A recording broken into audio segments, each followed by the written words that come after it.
कार्पण्यदोषोपहतस्वभावः पृच्छामि त्वां धर्मसम्मूढचेताः यच्छ्रेयस्यान्निश्चितं ब्रूहि तन्मे शिष्यस्तेहां साधिमां त्वां प्रपन्नम् न हि प्रपश्यामि ममापनुद्यात् यच्छोकमुच्छोषणमिन्द्रियाणाम् अवाप्य भूमा वसपत्नमृद्धं राज्यं सुराणामपि चाधिपत्यम्.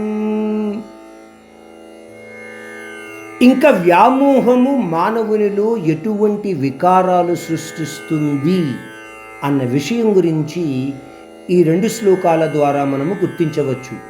అర్జునుడు అంటున్నాడు, నాలోని మోహము నన్ను పిరికివాడినిగా చేసి నా యొక్క ప్రవృత్తి స్వభావాన్ని కూడా గుర్తించలేక నన్ను తికమకగా చేసింది.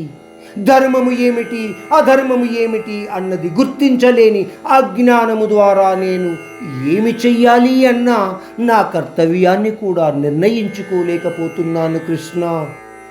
నేను నీ శిష్యుడను, నీ శరణాన్ని ఎప్పుడు కోరుకునేవాడిని. అందువలన నాకు మంచి కలిగించే విషయాన్ని నువ్వే చెప్పు కృష్ణ.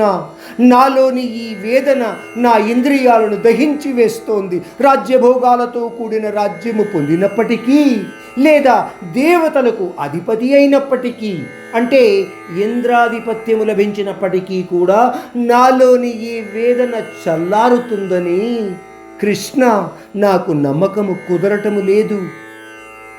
ఈ విధముగా అర్జునుడు శోకగ్రస్తుడై పరమాత్ముని యందు తన యొక్క వేదనను వ్యక్తము చేసుకుంటున్నాడు.